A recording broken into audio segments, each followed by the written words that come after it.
Je fais cette vidéo pour dire que lundi je serai devant la mairie de Tence parce que je vais faire la grève de la faim. Tout simplement parce que j'en ai marre de toutes ces parodies judiciaires, administratives et associatives. Voilà, avec ma fille, ça fait quand même bientôt 7 ans qu'on vit un cauchemar incroyable, puisque le 3 juillet 2018, elle a été enlevée par 2 gendarmes et 3 éducatrices pour une fusion. Ces 2 gendarmes qui sont venus n'ont pas vraiment compris l'ordonnance de placement. D'autant qu'ils connaissent des enfants qui sont vraiment maltraités et que ceux-là, on ne vient pas les chercher, quoi. Et donc ils m'ont conseillé de faire le contradictoire de l'ordonnance, quoi, d'apporter toutes les preuves, ce que j'ai fait.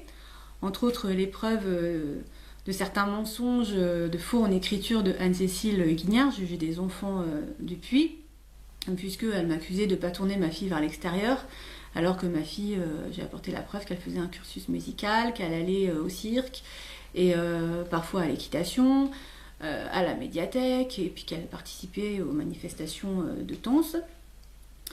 Elle m'accusera aussi mensongèrement, alors que le faux en écriture c'est punissable de 5 ans d'emprisonnement, mais bon, pas pour tout le monde, que j'avais déscolarisé Marine alors que j'ai bien un papier comme quoi elle est bien inscrite en 6e.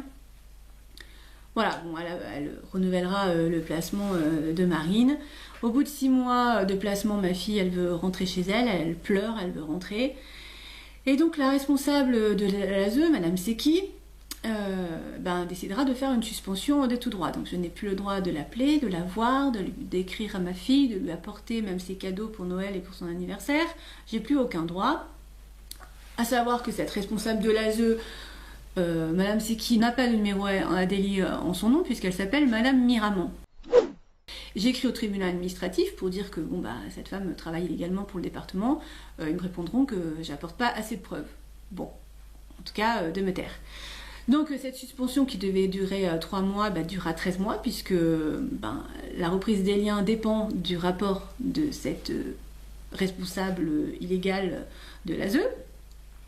Et au bout de 13 mois, on a le droit d'avoir une visite médiatisée d'1 heure par mois avec ma fille. Cette visite médiatisée n'est jamais mise en place, donc je fais la grève de la faim pour l'obtenir, je l'obtiens.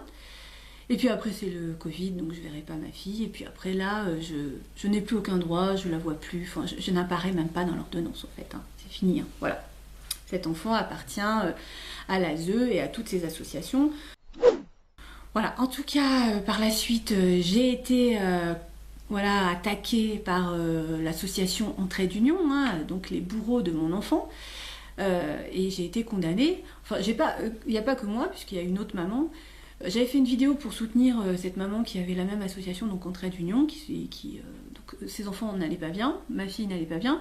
Voilà, c'était quand même pour la soutenir et confirmer le fait que cette association fait quand même beaucoup de défaillances, quoi. Et donc j'ai été condamnée, j'ai été attaquée en diffamation. Alors illégalement, hein, encore une fois, parce que déjà j'avais raison, parce que je disais pas de nom, et d'autre part parce que le président de cette association n'avait pas la légalité pour m'attaquer puisqu'il n'a pas fait d'assemblée générale.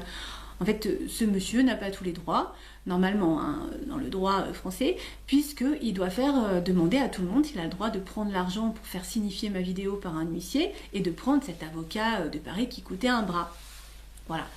Bon, lui, il a pu s'octroyer ce droit sans aucun problème, puisque normalement c'est nul en omission matérielle et donc ça rend caduque la procédure, hein, irrecevable, hein, cette procédure.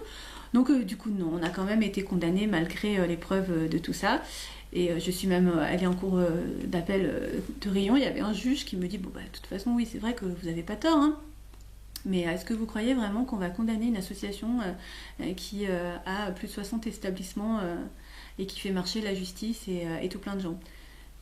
Oui, la justice, oui, il faut qu'elle respecte les droits, quoi. Non, c'est pas comme ça que ça passe en fait, hein.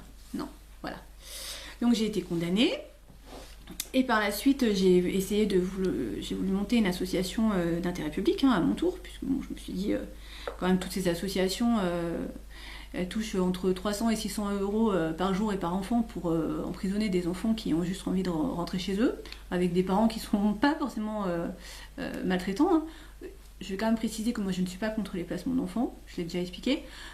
Mais par contre, si on pouvait faire du qualitatif au lieu de faire du quantitatif, et puis surtout avec des preuves avérées, hein, parce que bon, j'ai quand même rassemblé plus de 350 dossiers, ces parents, ils ont un casier judiciaire vierge. Hein. Et puis alors, quand on voit de quoi on les accuse, des suspicions sans preuve avérée, de surpoids, sous-poids, phobie scolaire, retard scolaire, manque de cadre, fusion et conflits parentaux, bon, je pense que voilà, on peut placer d'autres enfants pour de meilleures raisons. Hein, voilà. D'autant que ces parents, ça sera le parcours du combattant pour les récupérer.